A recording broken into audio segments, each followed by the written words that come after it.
Flashback 3, Hell on Earth. Flashback 3.0, Making Commitments, Being Committed. The return ride to the hotel was silent. No one spoke a word. We were all in various levels of dismay and shock. I held the dagger, sheathed in its scabbard, pointed towards the car floor, with both hands gripping it tightly all the way to the hotel. The dagger seemed like the most important thing in the world to me. I felt an immense need to keep it close to me, an irrational, emotional compulsion to have it and to keep it nearby, if not with me, if not in my hands. It haunted me as much as it made me feel powerful and special. But I felt strongly I needed to have and keep the flaming dagger with me at all times. We had narrowly unloaded ourselves from our black van, returning from the Millmore mansion, and the team was anxiously ready to talk. So much so, they exploded with opinions and questions. The team was silent no more. They had a lot to say. I figured they had good reason to express a lot of opinions and concerns. This was turning into far more than a collect the inheritance from some potentially unsavory, reluctant to hand it over thugs or politicians. It had become an epic good versus evil tale, complete with heavenly flaming swords. Well, albeit a thin little flaming dagger. But it was still flaming. So yeah, the team had been remarkably silent this far. So it made sense they were about to inform me what they thought about everything. And so they did. Deputy Taylor took point on the grievance team. Richard, we signed up, all of us, to help you get your inheritance. We knew there was real danger. You told us. We even knew there was some spooky stuff with this Millmore. But Richard, a dagger that ignites in fire when you hold it outside its scabbard, but is just a knife in our hands. It does not feel special when I'm holding it or anything, but I'm telling you, in my hands it's just an old knife. So I do not understand where those flames are coming from when you hold it. It freaks me out.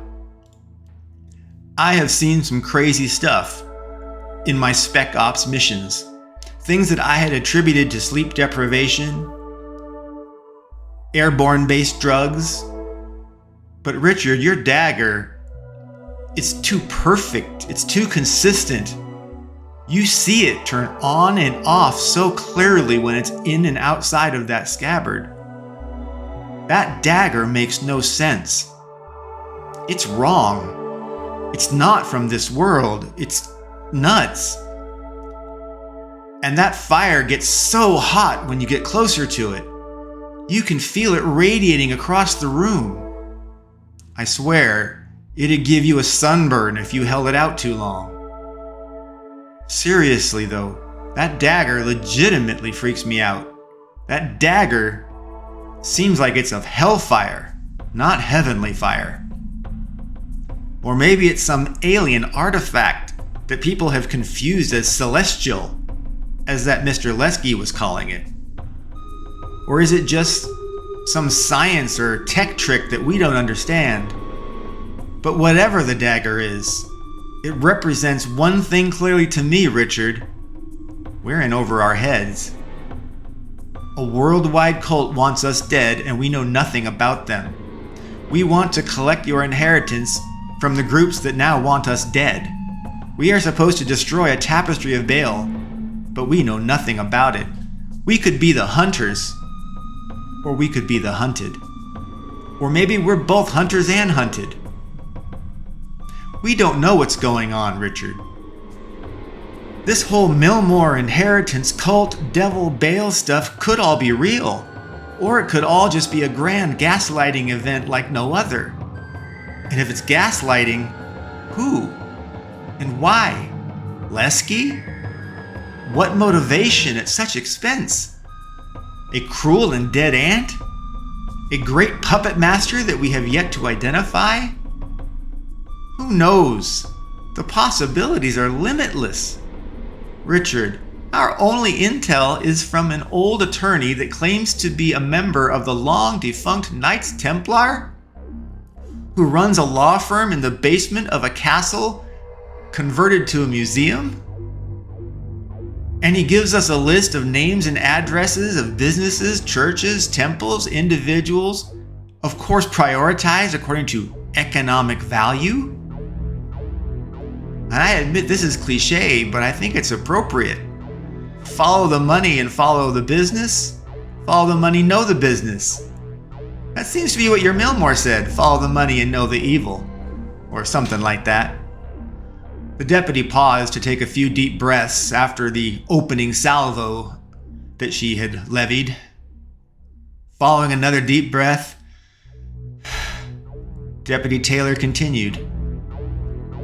And then there's the minor detail that your aunt was some kind of high witch of a devil cult.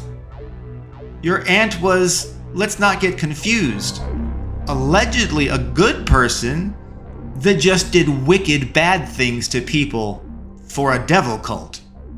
Also that she could infiltrate them and not get caught.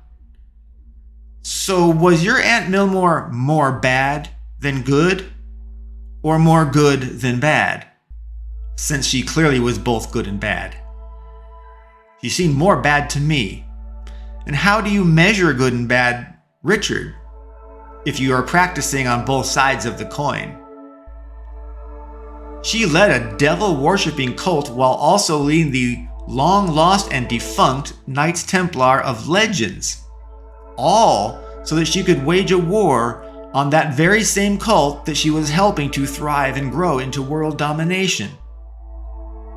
Seems like she failed spectacularly as the Knights Templar. And as the cult of Baal, she was quite successful at bringing the world to the brink of hell on earth through some interdimensional cross-planar tapestry devil thing. Am I missing something, Richard? Was that a good summary of what just happened to us? I mean, it is all simple and straightforward after all, isn't it? Yeah, sure it is, right, she asserted with a very aggressive, sarcastic tone. No, Richard, it is not straightforward. It is not simple. Richard, it is crazy town. The deputy slammed her fist against the wall, punctuating her intensity, in case anyone somehow missed the obvious passion that she was showing. The deputy seemed to exhale and breathe deeply to regain her cool. Okay, Richard, she said. This is real. You have some kind of power that makes that dagger incendiary. Only you seem to be able to light it up. The Lesky guy is one of three things, I figure. Lesky is a delusional nut job that worked for your aunt and has gained control of her money, and we are living a fantasy that either she or he cooked up in their elderly dementia. Or your aunt was a delusional nut job and put all this madness in motion as a final lark as she died. Or there really is good versus evil, a fight for humankind, and we had just been thrown in the thick of it.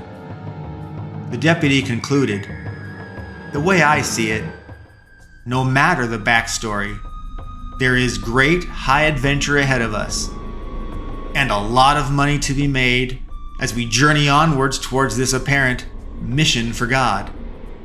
Katie blurted out excitedly and thrust her hands into the air. No, we are a quest for God. Bob muttered, great, we're on God's mission quest.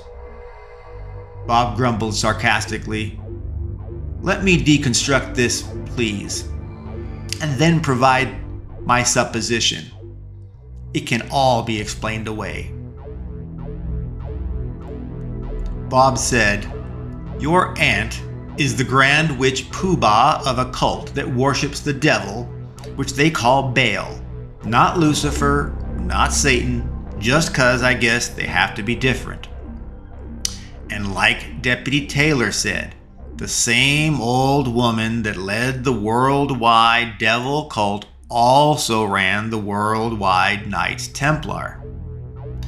So that old lady, your Aunt Milmore, that ran the cult of Baal and the Knights Templar, somehow she amassed $250 billion fortune, all while failing to stop the cult from growing so big that it threatens to bring hell on earth.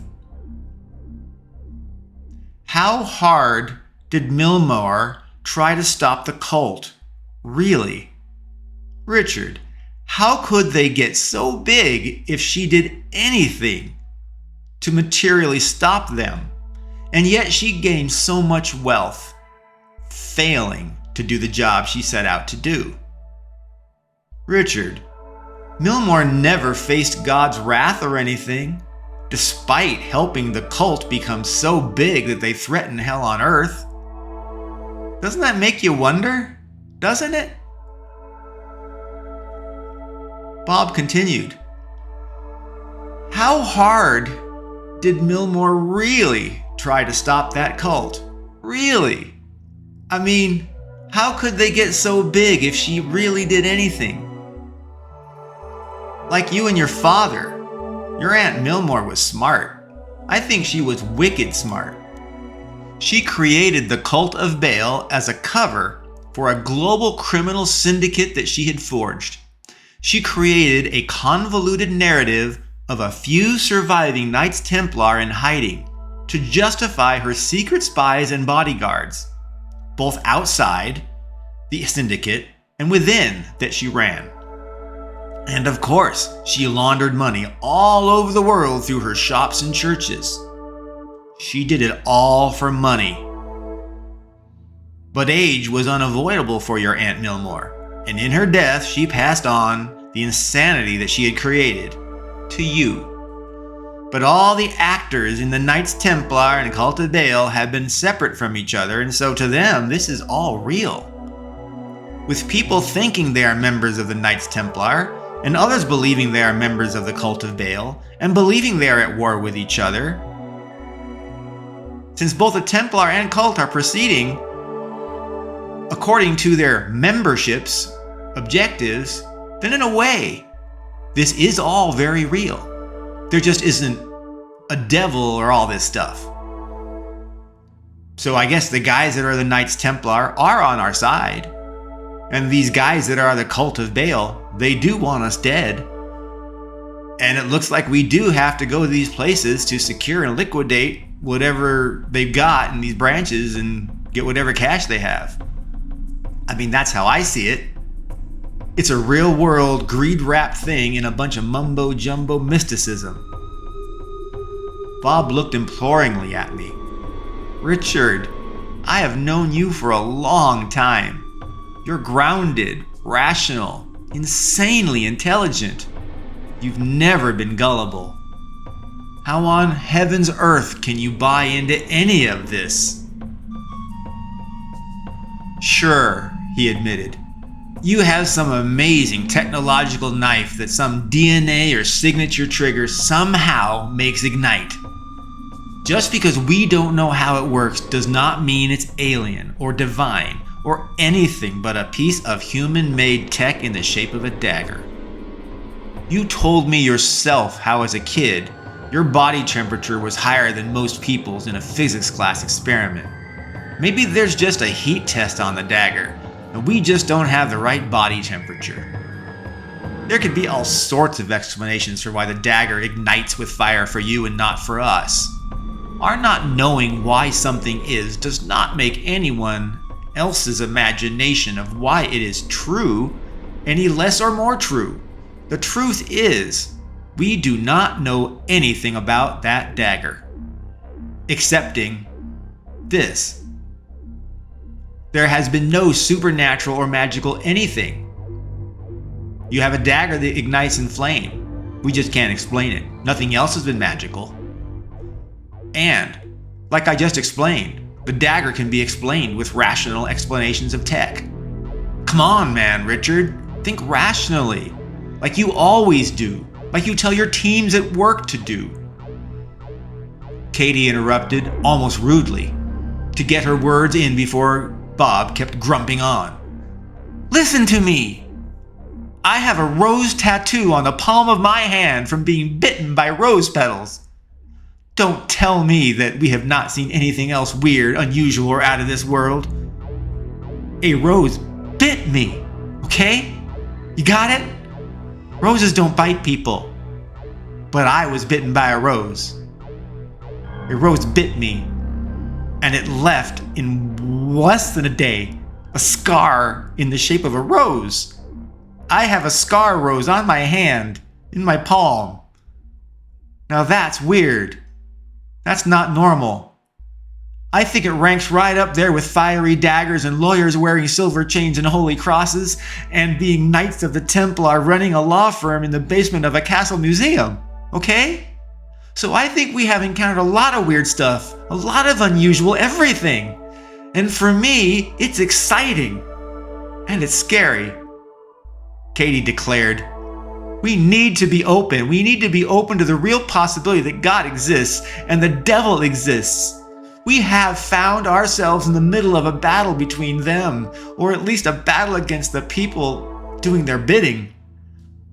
We need to embrace and accept that this divine quest, regardless of it being provable or not, if it's true, we are doing this for God. And if it's untrue, fine, we're doing it for money. She continued, and if we're being duped, gaslit, or somehow conned, well, let's make sure we get as much cash and stuff as we go. And make that midnight pay all our bills. Make everything about us. And the quest for God and His glory. We can get rich stopping these bad guys. Bob continued after Katie's interruption. Katie is right. Even assuming it is an elaborate hoax, there is a lot of money at play. Let's maximize our advances from Midnight and Associates and liquidate as much stuff as we can that we acquire as we reclaim your inheritance. Richard, I hate to bring this up, but our compensation agreements were not based on going on God's mission quest to save humankind from a devil cult, and it did not involve any sort of godly or hellish relics that burst into flame when only you hold it. And our contracts did not presume that we would be hunted by people intent on murdering us. We need to renegotiate the terms of our contracts, or I fear we should abort before we get way too deep here. He added, literally, Richard, staying with you, if we are to believe Mr. Lesky, puts our lives at risk. I think that is worth more than covering our salaries, albeit with a huge payout, if we survive to the end. Surviving to the end before seemed, well, pretty likely. Surviving to the end now seems kind of like rolling the dice. Just risking our lives justifies more money, Richard, insisted Bob. I answered the team. Yeah, you're right. This is all crazy. It is way more than any of us ever imagined. But we're here. It seems real to me. It feels real. I think Lesky is on the up and up, and if he's not, we'll find out fast. And Bob, yeah, I will ask to see how much money we can get right up front so we can feel confident that Lesky has skin in the game, by at least giving us a boatload of money. But please, stay with me on this. I need you, all of you. Seriously, I mean, imagine being me here with all this opportunity and intimidation, all at the same time. It's why I reached out to you to begin with, to all of you. I knew that I would need you. No one can triumph alone. No man is an island, as that saying goes. I declared, I can't explain this flaming dagger, but it does make me believe. I have always felt a connection to God, And when this dagger burns, it is like my hairs and my soul are charged with this feeling of God's glory shining through me in those flames. It is like God's glory just shines. I just know it is true. We are fighting for God and heaven and righteousness. We have to stop the devil and its cult. A devil by any other name is still a devil. Baal, Baal, Lucifer, Satan, or whatever. Whatever the beast and its minions call themselves, we are going to kick their butts. We are on God's mission, on God's quest. We're on God's mission quest. In a lot of ways, I said. When we finally landed in Ireland and boarded that black van, things changed. That drive changed how we saw the world. We went from civilization to overgrown wilds to an old world town to a castle, underground haven for the Knights Templar, and a law firm called Midnights and Associates. And finally to a haunted mansion where we were given holy artifacts as proof of God and our mission and a long lesson in demonology. It seems complicated that somehow my Aunt Milmore was both leading the good and the bad guys. But that won't be our problem. We'll take them all down. The bad guys are going down. Our trip feels like it was truly a one-way trip. It feels it was a one-way trip to this adventure together. And money. How about we just split everything that we acquire equally? There is so much money involved. I think we need to focus on surviving and reclaiming everything while we stop this cult from achieving whatever it is they're really up to, and ultimately destroy this tapestry of Baal as specified in Milmore's will. I would rather we focus on God's mission quest and not the money. Would that work for everyone? I mean, yeah, we have no idea what evil the cult is doing, but we do know they have our money. So I say let's go get it. Deputy Taylor looked at the team, then looked at me. She raised her fist and exclaimed, "Hoo-ah!" She looked at Katie. "Hoo-ah" means heard, understood, acknowledged. Katie smiled. "Hoo-ah!" Bob exhaled and said enthusiastically, "Hoo-ah." Bob explained he could use DocuSign for our contracts to be revised overnight so we could all work together without worrying about legalities. It seemed unnecessary to me given what we were doing, but I agreed we could sign whatever he wanted. The team agreed to evenly divide the loot model. We returned to our hotel rooms, planning on an afternoon hotel lunch to figure out our next steps.